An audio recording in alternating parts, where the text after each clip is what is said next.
আল্লাহ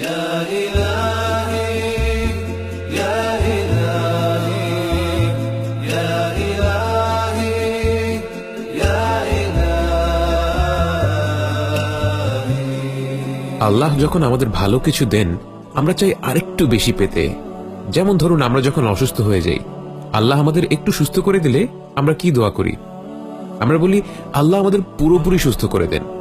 আল্লাহ তখন বলেন, দাঁড়াও, তুমি যখন পুরোপুরি সুস্থ ছিলে, যখন কোনো ধরনের অসুখ বিসুখ তোমার ছিল না, তখন তো তুমি কখনো আমাকে এত আন্তরিকতার সাথে ডাকোনি, কখনো এত ব্যাকুল হয়ে আমার আমল করনি, এভাবে চোখের পানি ফেলে আমার কাছ থেকে কিছু চাওনি।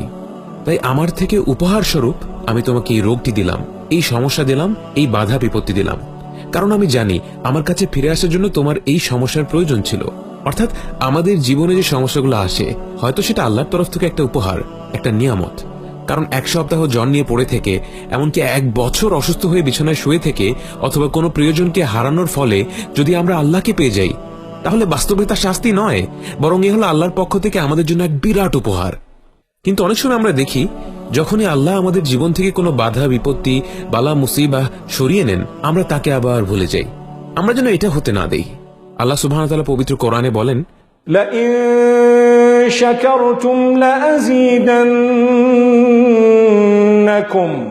এখানে যে ভাষা ব্যবহার করা হয়েছে তার ব্যাকরণগত বিশ্লেষণ করে দেখলে আমরা দেখব, আল্লাহ বলছেন যে কোনো সন্দেহ নেই, আমরা একেবারে নিশ্চিত হয়ে বলতে পারি যে আল্লাহ অবশ্যই অবশ্যই নিঃসন্দেহে আমাদের বৃদ্ধি করে দিবেন। কিন্তু কি বৃদ্ধি করে দিবেন? বৃদ্ধি করবেন আমাদের নিয়ামতগুলো, আল্লাহর পক্ষ থেকে আমাদের উপহারগুলো। আমাদের জীবনে ভালো যা কিছু ঘটে সব কিছুই তিনি বৃদ্ধি করে দেবেন। কি করলে? আমরা যদি আল্লাহর প্রতি কৃতজ্ঞ হই। অর্থাৎ আল্লাহর নিয়ামতগুলো আমাদের কৃতজ্ঞতার সাথে ঘনিষ্ঠভাবে সম্পৃক্ত। আমরা যদি আল্লাহর প্রতি কৃতজ্ঞ না হই, তাহলে আমাদের জীবনে আপাত দৃষ্টিতে যা কিছু ভালো জিনিস আছে তা আসলে আল্লাহর নিয়ামত নয়, বরং এটা আল্লাহর পক্ষ থেকে শাস্তি অথবা একটা বড় ধরনের পরীক্ষা। যেমন ধরুন, একজন মানুষের খুবই আরামদায়ক একটা বিছানা আছে, কিন্তু সে আল্লাহর প্রতি কৃতজ্ঞ না। এই বিছানাটাই তার জন্য আযাব বা শাস্তিতে পরিণত হতে পারে।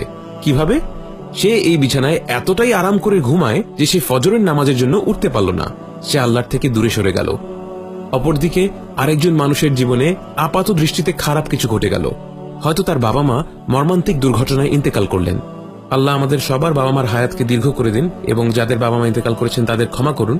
কিন্তু উদাহরণস্বরূপ আমরা দেখি, যদি তার বাবা মা মর্মান্তিক দুর্ঘটনায় ইন্তেকাল করেন, কিন্তু এর ফলে সে ইসলামকে পূর্ণাঙ্গ রূপে পালন করা শুরু করলো, সে আল্লাহর প্রতি অকৃতজ্ঞ হল না, এক্ষেত্রে এই আপাত দৃষ্টিতে খারাপ ঘটনাটাই প্রকৃতপক্ষে আল্লাহর তরফ থেকে তার জন্য একটি বিরাট উপহার।